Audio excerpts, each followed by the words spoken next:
everyone. My name is Rachel, and I am a second-year MBA student at MIT Sloan. It is my absolute pleasure to introduce our panel, Breaking Glass with WNBA MVP A'ja Wilson and her agent. That was cool. And her agent, Jade-Li English. Our panel will be moderated by Michelle Steele, correspondent at ESPN, and the panel will run for 30 minutes with 15 minutes of Q&A. Great, thank you so much, Rachel. Hey everybody, I am thrilled to be at this marquee panel. Between the three of us, we've won the WNBA Championship 2 times, 3-time MVP. We've won 2 Olympic Gold Medals. It feels great. No. A'ja, do you have like a favorite gold medal? A favorite gold medal? Ooh, I would have to say my most recent one, only because my family got a chance to be there. Because in Tokyo, right. It was COVID, so they didn't get the full Olympic experience. So this second one definitely was like, I got to hug my parents. Like, it was a big moment. You know, when we were just taking this picture right now, and I did a panel at 2:30 with GMs from the Texans, the Sixers, and the Mets, and that was phenomenal, and they took the picture. But I will admit, this picture, I saw a lot of cell phones go up. A lot more than that panel. Does it sometimes feel like it's an out-of-body experience? Like the run of success that you've been on and the kind of fame that you're experiencing, what is that like? Do you get used to it after a while? Sometimes as soon as you get to that point where you're like, okay, like I'm used to it, it hits you all over again. It's like this young kid, he runs up and he's like, you're the greatest thing I've ever seen. And I'm like, oh, thank you. Like, thanks. So I feel like that's when I can kind of pinch myself sometimes, because I can look back at the young child and be like, no, I'm me only because of you. Like, I want you to thrive in your own world, and that's what keeps me going. So it doesn't get old. I take it with a grain of salt. I'm truly grateful to be in the situation that I am in, and continue to striving to be in. But it's a blessing, and I try to have a lot of fun with it, because basketball is my job. It is, but I try to find a lot of like entertainment and fun to it, because it is a game at the end of the day. How do you find that entertainment? How do you find that? Because it's a grind. It's a long season. It's a lot of games. It's going to be 44 games this year for the first time. I know. Thanks for reminding me. Sounds like you're gearing up for that, mentally, emotionally, physically. Yeah, I mean, I find it fun in my teammates. I surround myself with great people with great energy, so I can really lean on them on days when I may not want to be A'ja, or may not want to be just this person that's constantly in the spotlight. So I really lean on a lot of my friends, my family, and they always reel me back into who I am. It's just not just A'ja Wilson that's in life. It's just more so as A'ja, the girl that's just like kicking it. I love that you said that you're leaning on your team, because it's a big team. And it's not just your teammates, it's also Jade. Oh yeah. Who's sitting on this panel. A lot of people might not know, what is it that an agent actually does? What is that relationship like? Because it has to be a close relationship. You choose each other, right? True. Very true. Right? Yeah. So what is that dynamic like? And what do you do that maybe we don't know about, Jade? Like, we know you're in those contract negotiations. But for the people in the audience, what does an agent do? Yes. Is literally a glorified assistant. Fair. Glorified assistant, but So you also, do, so in other words, you do it all. psychiatrist. Also, exactly, you do it all.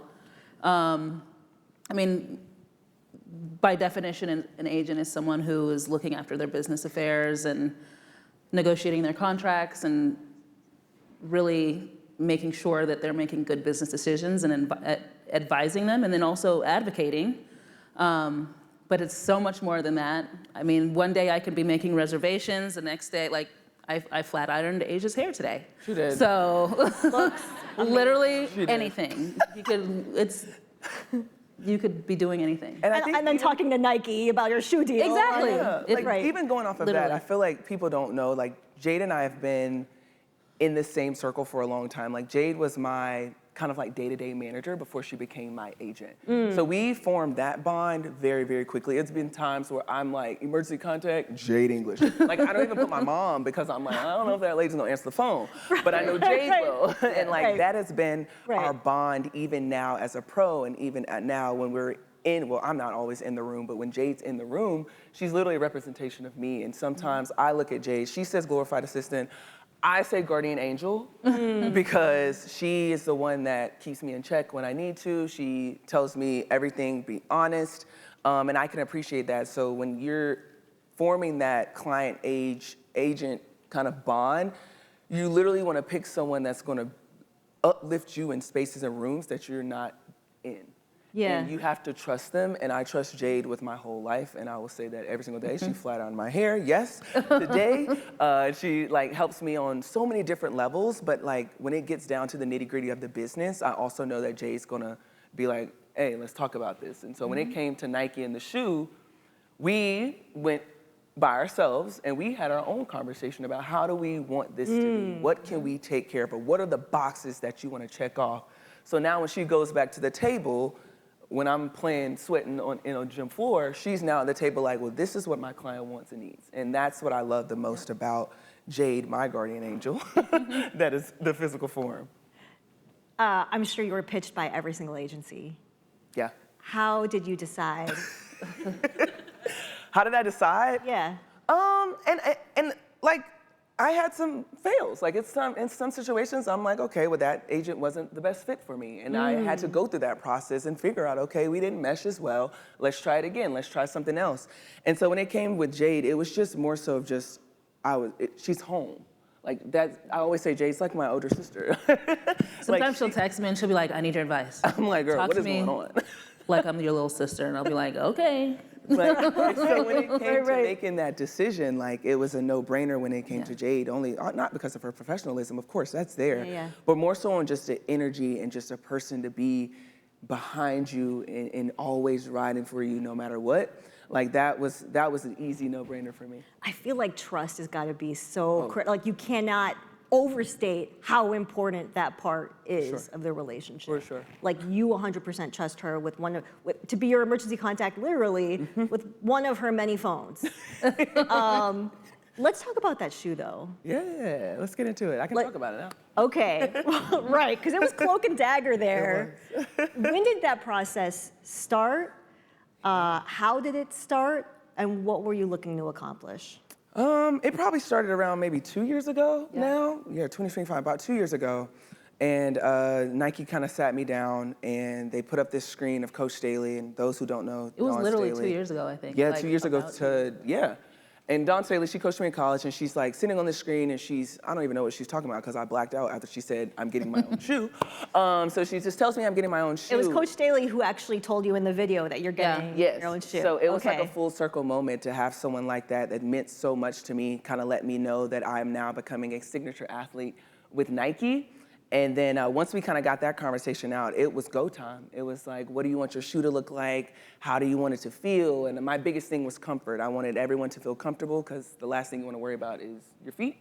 And that was what I wanted to make sure that my team understood. And I had an amazing team at Nike that helped me put together my vision. My favorite color is pink. That is why the first shoe, and it's crazy because the shoe that everyone sees now was actually only supposed to be something that we keep kind of only certain amount of units will go out. But now we are now giving it to the whole public as well. It tested so well that that we were like, okay, men and women. We gotta go with it. So you heard it here first. Yeah, that's when it kind of all started. And now May is gonna be a huge month. What are you most looking forward to when it comes to that launch? You said that you blacked out after Coach said that you're getting a shoe. What's it gonna be like to see that? I mean, on someone's feet? I mean... Yeah, it's gonna be surreal, honestly. When you think about, and I feel like we all can relate to this, when you've worked on something for so long and you see it and you watch it grow, you've watered it, and it's like, it's starting to flourish, like, to have an opportunity to then give what you've worked so hard on to someone else and watch them love on it as much as you did, that's the feeling that I'm gonna have with my shoe, because it's something that I've worked on with a lot of different people. We've brought it together, and now I'm like, now the public can have it. And I hope that they love on it as much as I do, because it's deeper than just the shoe itself. There's a lot of Easter eggs, a lot of things that have to deal with me on the shoe that I hope that the fan or the supporter can love. And I think that's what I'm most excited about. And it comes in kid sizes, so the little kids can have them as well. I'm super excited for the next generation to have their pair as well. But I think that's just the biggest thing, is when you've been working so hard at something, to finally see it be out, it's a blessing. So I'm excited. Jade, what were your goals in shepherding Asia through this process, a 2-year-long process, and working with Nike? Well, my goals were for Nike, not necessarily for Asia, because I know who she is as a person, and she was very involved from the moment of conception, and was very opinionated and very eloquent about sharing what she wanted. My goals were to make sure that when it came to marketing the shoe and how we were going to really share it with the world, how that was going to look, and make sure that that was authentic to who Asia is and who she is as a person. Were there any difficult decisions to make during that process? Absolutely. I feel like, for me, I have a hard time. It's kind of like I have a hard time saying no, but then when it's time to say no, I'm the one that says no. And that was the situation that I was in with Nike. Like, we went to the drawing board a lot of different times, and there's things that I did not like and I wanted to remove from the shoe. And I feel like that's when I gained my voice. Because I'm like, wait a minute, this is the product that I want to put out. Like, has my name on it. So I have to really make people understand, no, this is how we're going to go down this journey. And yes, it's been days where I'm like, this ain't it. We got to go back. We got to think about some things. We need time to look over things. And then there's been days where I'm like, let's check it off. That we executed that. So I think that was my hardest part about the shoe process, was understanding that my voice matters. And it's crazy because I talk about that as a lot as an athlete in my locker room and to my teammates. I'm like, your voice matters, like you should be heard, hold people accountable. But then when I got into the business room and now it's my time to make that decision, I kind of felt voiceless in some sense. And that's when my team at Nike and Jade and everyone else was like, no, this is your opportunity for your voice to be heard. So I think we did a great job of just executing that and just feeling like, no, this is the shoe that I love that people can have. Right, it's your name on the shoe. It has to represent you, and it has to be something that you're happy to represent you. Later on, you taped a commercial, you filmed a commercial for the Super Bowl. Show of hands who saw it, the Super Bowl. Yeah, pretty much 100%. What was that process like, and what was your reaction when you found out that the first commercial in the Super Bowl that Nike would have was the first one in 30 years, and it was leaning all the way into women? Yeah, when it came to that, it didn't come by any surprise, because when it comes to Nike and pushing an envelope and moving a needle, I feel like Nike does a great job of executing that, particularly when it comes to just the female athlete. So I wasn't really surprised in that regard, because I'm like, oh, we're gonna do it. Like, right, like it makes sense, like this is a natural progression. Yeah, it all made sense of how they want things to go. But I'm not a football girly, so I would watch the Super Bowl for the commercials, because I'm and the halftime show. Yeah, the halftime show is like, yes. So when they told me, I was like, oh wait, I gotta watch the game because I don't know when this commercial's gonna go on. So I was into it. I don't even know who won. Oh, the Eagles won the Super Bowl. Okay, I was like, who won? But like it was just crazy to just watch it and see it. Just to obviously sit on it, because we filmed that months ago, but like to watch it all pan out and like, wow, like we really did that. And just the meaning behind it, like when someone tells you you can't do it, do it. Like I love that. That mantra is something that I live by a lot. So it was a lot of fun just seeing it all pan out. It's something that you really... I love the rollout of it because it was different little vignettes and then like, boom, here's the commercial. It was everyone had their own little separate, you can't do it, so do it. And then the commercial of everyone coming together, of these amazing female athletes, well, not female athletes, was so powerful. What does it tell you, Jade, about the state of women's sports right now? It's now, it is the now. It is, I mean, statistically, I mean, if we're talking about brands buying in, they're buying in. If you ask me, I think women are the best storytellers anyway, so. But it's growing at an exponential level, and it's not just basketball, it's soccer, it's volleyball, it's softball. You see the Olympics where, I don't know, I feel like everyone was really buying into the women, and it was just very apparent, and I think that everyone's getting it, and I think the visibility is at an all-time high, and that will make sure that everyone is seeing what's happening with these.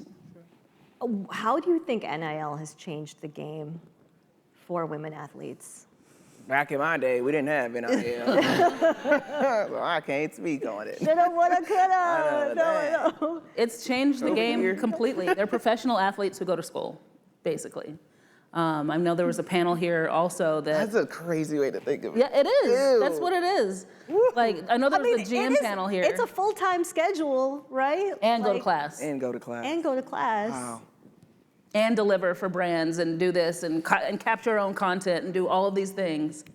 It's completely changed the game, but And it's all of the athletes are incentivized. deserving. It's incentivized, exactly. It's incentivized athletes to share their stories. Share their stories, but it's a great way to begin educating, especially, I would say, working with young people, educating them about their business and their brand and all the little things that come with being a business, whether it's financial literacy, whether it's time management, because that's what it is managing your time. You still have to train, and if you don't keep the main thing, you don't have a platform. So there's also that part as well. So it's a way to educate the athletes of, how to begin and be a business person early.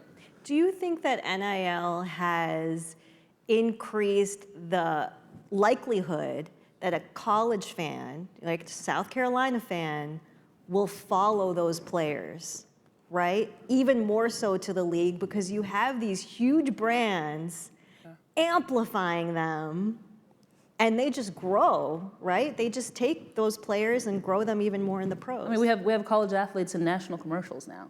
So Yeah. I think, and yes. you represent Juju as well. Yep. Yeah. So I think, again, Juju's a college athlete. She was in that Nike commercial. Facts. It's really the visibility and the fandom, and it's only going to help grow the league. It's only, well, not just basketball, but women's sports as well.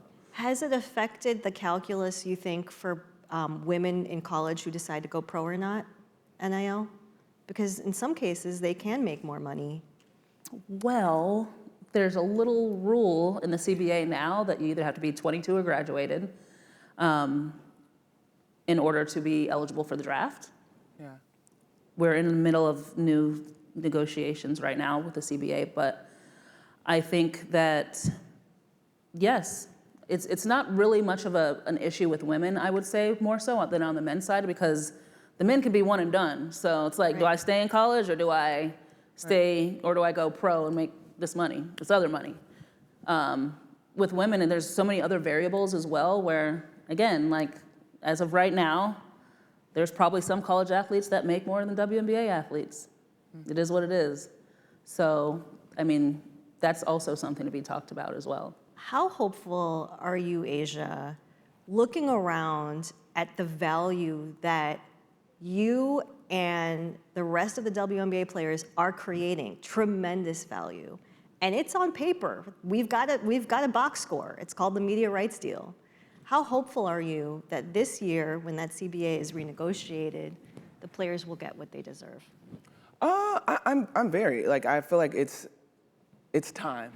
But at the same time, we understand that it is a business. And I think that is how we are going to approach the CBA negotiation is it's a business. And kind of what Jade and I were talking about, if you take the WNBA label off and you put it as a new business and it's increased in visibility, it's increased in fandom, it's increased in anything that you can imagine, everyone would get a raise. It would pop, it would grow, it would go up. And I think now is the time that you're seeing it, and now is the time to get the work done. And I think you're gonna see that. We hope that you can continue to see that when it comes at the end of this CBA negotiation, because it's real and it's time. And we are slowly starting to pushed that needle in that envelope to get the job done. And now it's just, I think for us, it's just a matter of just setting an appropriate standard for all leagues to uphold and understand that, like, no, and I'm blessed that I can play in Las Vegas because I feel like we did set a standard when it came to having a practice facility, having player development coaches, having your own locker as a professional athlete. Like, those type of things matter when you're thinking about professional athletes and you're thinking about what we do night in and night out. So yes, I feel like when it comes to making the CBA work and happen, I'm very hopeful because I feel like we're gonna get it done because that's just who we are. I feel like we're just the type of league that's gonna stand on business, but also we just need a standard to have every team uphold to and understand that, like, no, this is what we deserve, this is what we've earned, and I think that is what you're gonna see, hopefully. That's what I'm thinking. Yeah, because for people who might not know, I mean, Jade, you talk to every single team in the league. You know these owners well, you know these facilities well, you know these franchises. Can you talk to us about some of the disparate resources? Well, here's the thing, and I'm not trying to brag, but I have a really great roster of athletes that I work with. And when we're talking about free agency and going to different teams and markets, et cetera, it's about the player experience. Period. If you don't have a practice facility, if you don't have player development coaches. Some teams do not have a practice facility. That's true. Their own. If you don't have, multiple player development coaches, if you only have one trainer, or, what does the full picture look like for an athlete? And if it's not up to par, then it's not an option. So if you don't have those things, we're only talking to a couple teams, how about that? To just be very, very blatant about it. Unless there's something else that's gonna draw you there, but at the end of the day, like, that's what the players want. Yeah, yeah. How big of a change was charters? It was a very big change, only because, like I was saying, like it's not like we were begging for charters just to say we got charters and we fly in private and we're cool. It's just more so of just like taking care of our bodies, our health, because when we didn't fly charter, I didn't know who I was sitting next to. I don't know what you came from. Not to mention they couldn't fly first class either unless they paid for it. Yeah, like I don't know. So now my health is at risk, but I have to go perform. I have to go show up every single night. But I don't know who you got or what you're wearing, germ-wise, next to me. And so it's like, for me, I love that part of it because I'm like, I can now take care of my body. I mean, we get treatment on the planes. There's things that we can do to get done to make sure that we can show up for our game. So yes, the charter flights was a huge game changer. And for me also, just for security purposes, because we are well known. Yes. People see us. Yes. I mean, we land and It's a there's health people and waiting safety at our issue, baggage period. claim. Like, that stuff it's a safety issue, and so I'm glad that we were able to eliminate that when it came to charter flights, because that stuff really matters to me, that I don't need to try to cover all my teammates at a baggage claim because we're waiting on our bags, and we don't know, and now we're creating this whole crowd around us. So charter flights was a huge game changer, and now we have to continue to move forward with that. I think also, like, you guys can now leave and go home after the games rather than waiting around and then you gotta wait Right. another day and Yeah. you can get back to your own bed. Yeah. I remember I was talking to Brianna Stewart at the WNBA All-Star Game last summer, and she's very active in the union, and she talked about, again, salaries being such an important thing. You're a leader in this league. Do you think that players will do a work stoppage if it comes to that? You talk about standing on business. I do. Jade is. I gotta look at my agent. I do. Well, let's hope we don't come to that. Yeah, I don't even want to put Let's that in hope the it air. doesn't go there. Okay, okay. I don't even want to like manifest Right. that or put that in the air because I feel like we can make things work. It's gonna take a lot, but I don't even want to say that or think that because it shouldn't have to be that way. Yeah, it shouldn't. We shouldn't even have to get to that point. Your brand has grown. I mean, it's been like this, as your record of achievement has been like this. What do you want your brand to represent? I want my brand to represent someone that is that's real, I think sometimes we get so caught up in looking at the athlete in the uniform or our accolades, and you're like, girl, what you talking about? Like, you have everything. I don't want that to be my brand. I want my brand to be real. I want my brand to maybe speak out on mental health.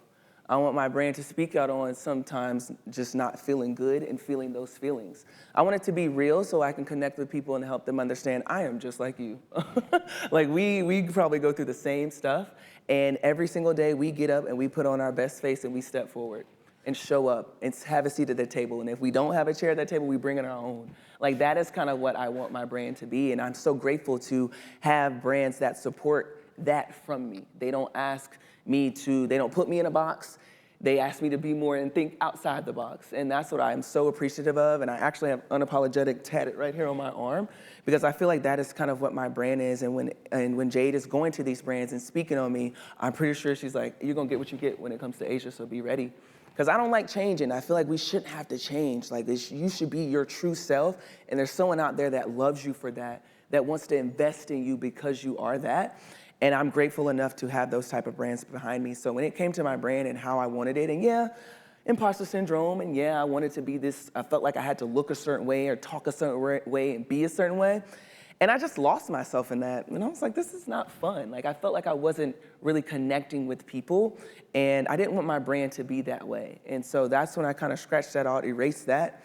And then I started to really dig into myself and who I wanted to be. And I was like, I just want to be the real me.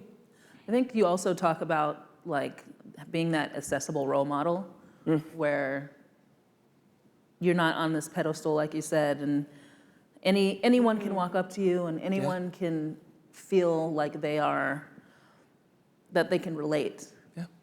Yeah, definitely. Yeah, I remember you saying something last summer to the extent of, the mountaintop can be lonely. It is. Right? Not many people can fit on that mountaintop, and yeah. you need people to check in on you just like anybody else. For sure. I mean, when you pour so much into everybody, that glass kind of gets a little empty. And you start to look around and see, okay, who's pouring into me? And you always have some people that's going to pour into you, and those are the ones that you really lean on and continue to lean on and help and uplift. But yeah, it is sometimes where you're just like, dang, it's really nobody. But then I look around and I'm like, oh, it takes a village for me to even be here. And that's when I look back on my village. Do you manifest those, or how do you manifest those values in your foundation? Ooh, when it comes to my foundation, well, for those who don't know. She does the work, that's what she does. Yeah. Well, for those who don't know, I am dyslexic. I was diagnosed my sophomore, going into my junior year in high school. And I struggled with it a lot because I was like, how can I be this high-profile athlete that has all these good things going on with a learning disability?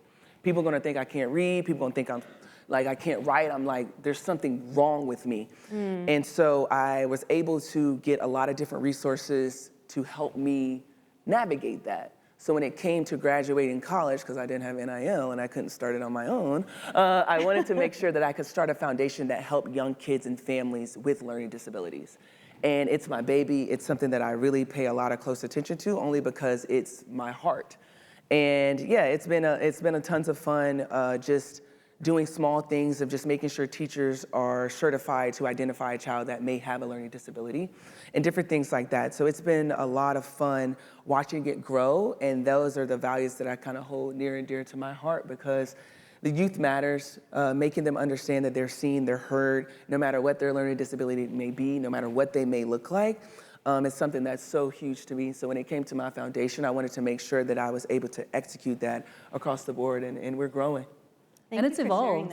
Yeah, it's evolved really to has. more than that, honestly, to just make pouring into young girls. Like, she has a girls' summit that she does, and she actually shows up for it. And there's so many different aspects of it, where it's personal hygiene, financial literacy, all of these things that she shows up for her community to do, and to see what it has created in South Carolina, but then also in Vegas, and it's just amazing.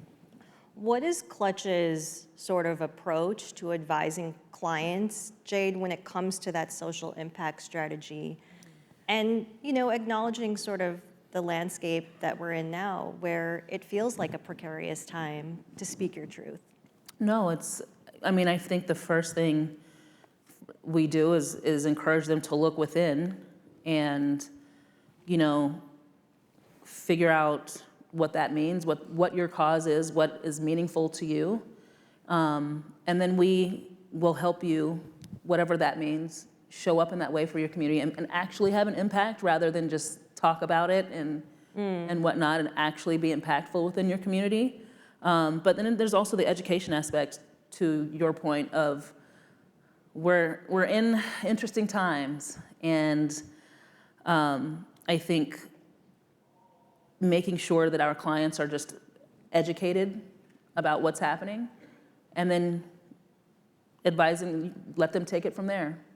Obviously helping you find your words and whatnot as well, but I think that is how we help our clients show up for their communities and make an impact. There is a stampede of people who would love to buy into the W right now, who want to get that 16th team.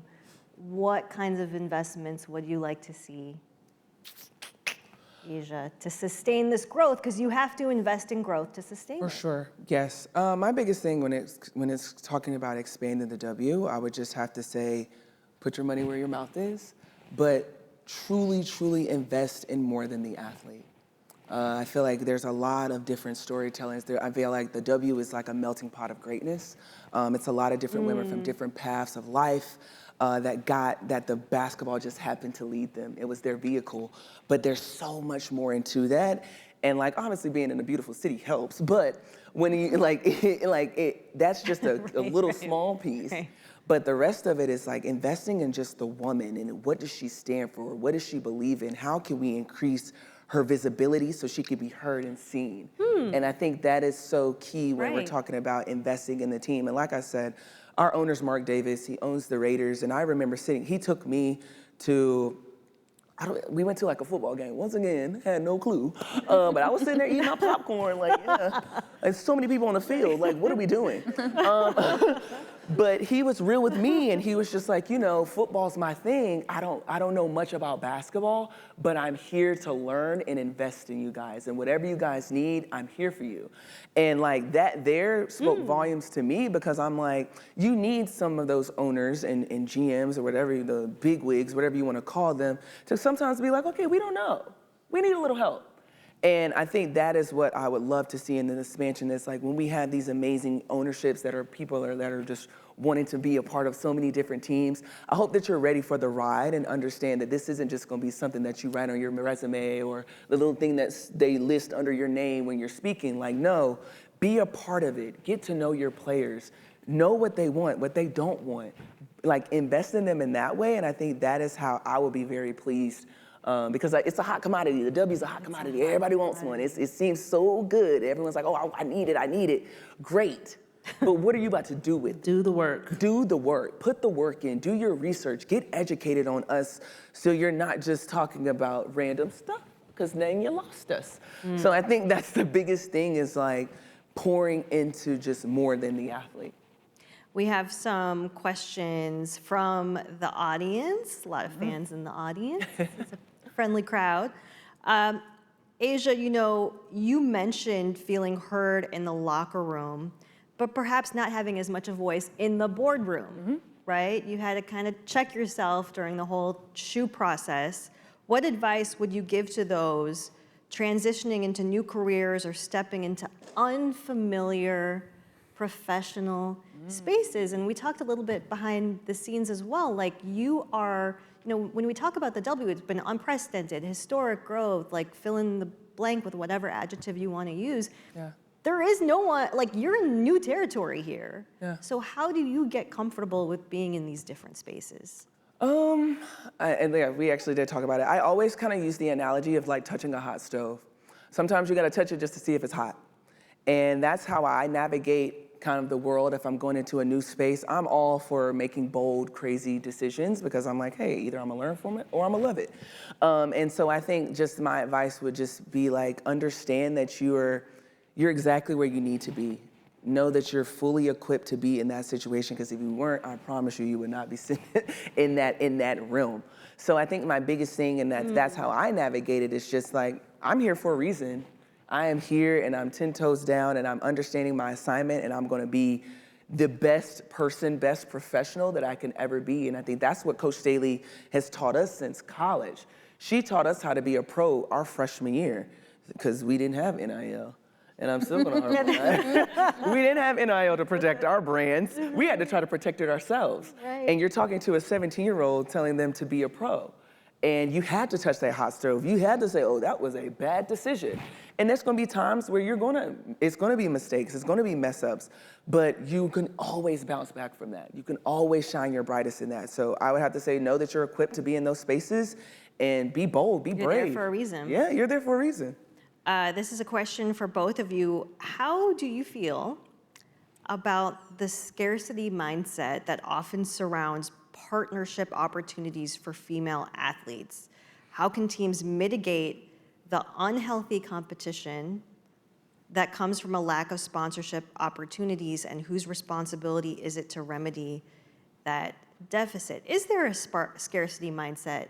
Jade, you're on the phone with so many of these, sponsors and brands and endorsers. Is there a scarcity mindset that surrounds those partnership opportunities for women athletes? There used to be, for sure.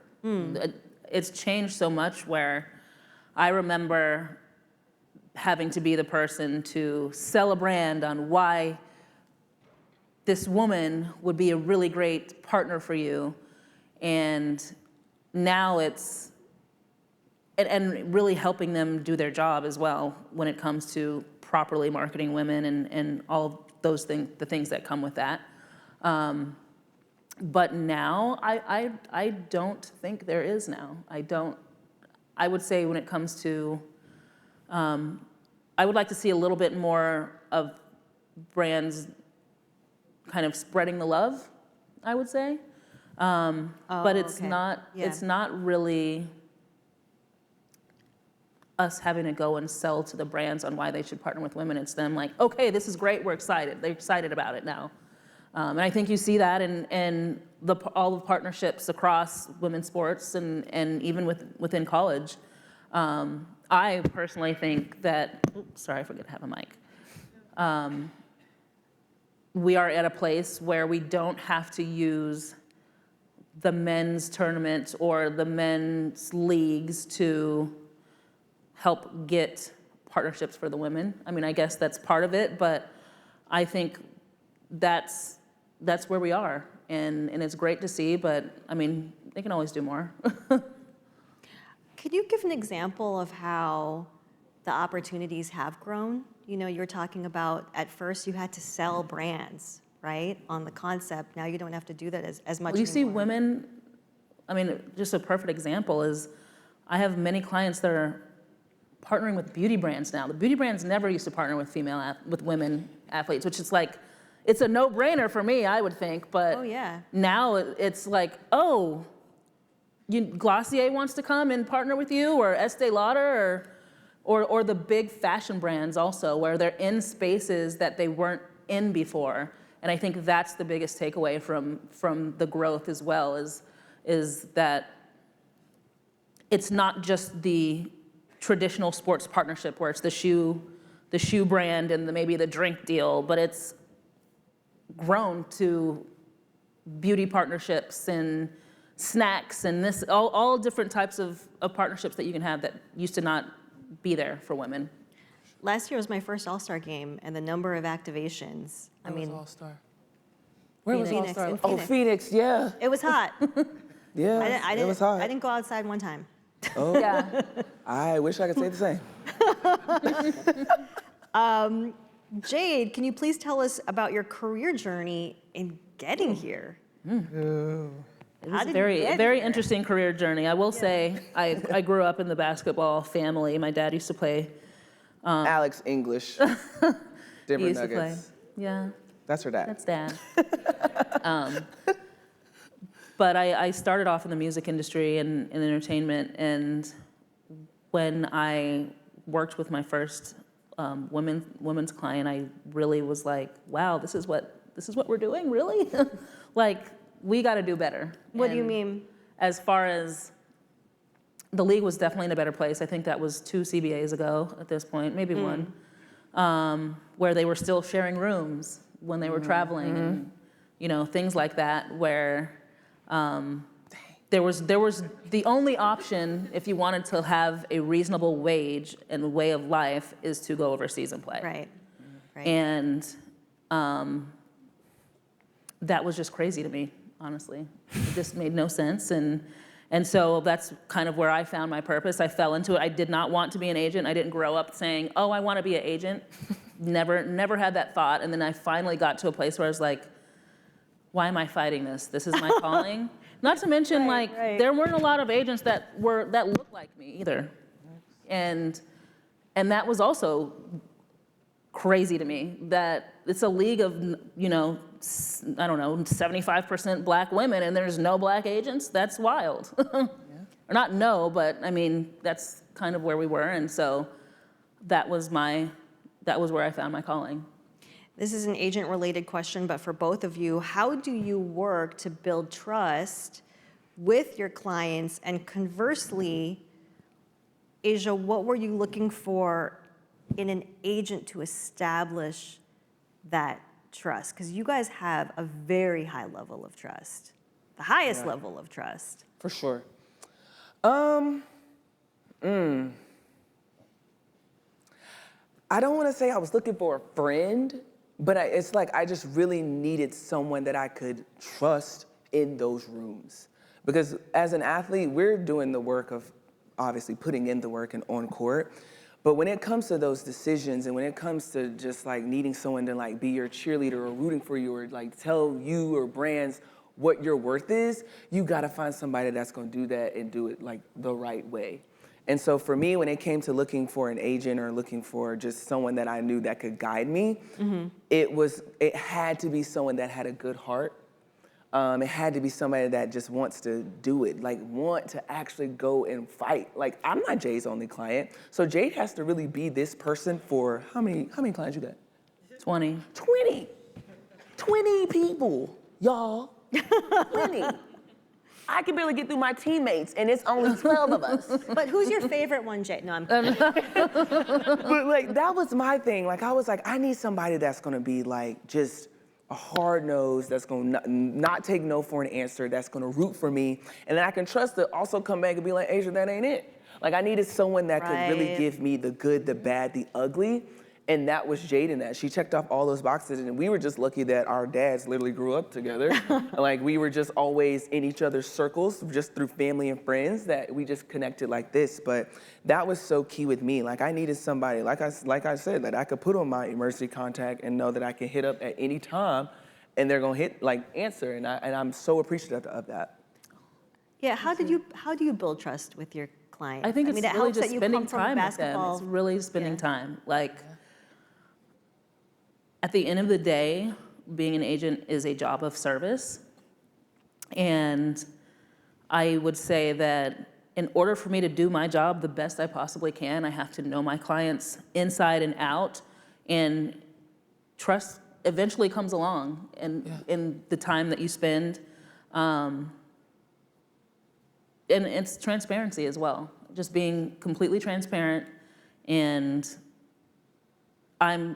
non-transactional, because I think a lot of times agents can be transactional and, oh, we just need to get this contract done, or we just want to do this contract with a max, or and this that makes or that. you feel like a number as a Right, as opposed to a human. Right. Mm-hmm. Yeah.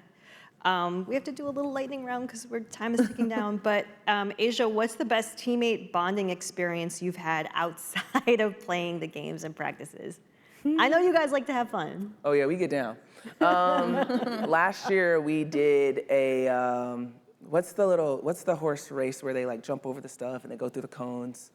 I don't know what they call those, but we had one of those. But like, this is a sports audience. Does anyone know? Like, I can't think of what they're called. What? What?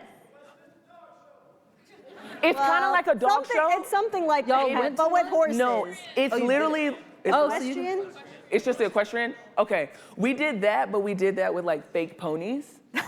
So like we were like galloping and we turned our practice facility into something No! Is there video of this? Yes, there is video of this. And our last First time I'm hearing this. our story. last segment of the show was like we had to, it wasn't Magic Mike, but you had to like put on a show with your dog. Like we Right. and we had is crazy. tons of fun of that. Like water bottles were thrown. So yeah, that, and then we had a tortilla slapping contest where you fill your mouth up with water and you slap each other. Oh, with that's, tortillas. I think I saw those videos. Yeah, yes. so yeah, that was just very a little fun. bit of the aces when we're not practicing. The last question, or second to last question, what are you doing this off season? We talked about your shoe. What are you not doing this off season? I know, I'm doing a lot this off season. I am super busy. I'm blessed, I'm booked and busy. I cannot complain. Selling a shoe in May. And that's really it. I've just really kind of just been trying to make things work. I got my jersey retired. And so yeah, it's been a decent off season. Yeah. South Carolina won today. They did win today. They beat Vandy. So yeah, go Gamecocks. Last question. Oh yeah, going to Met Gala. Yeah, the whole shebang. Yeah, we got some exciting things. Last question for both of you. Jade first, and then Asia, we'll have you close us out. What advice would you give your younger self? Be fearless. Don't be afraid of what people think. Follow your instinct, because they're always right. That's it. That's what I would tell my younger self. Ooh, I would tell my younger self.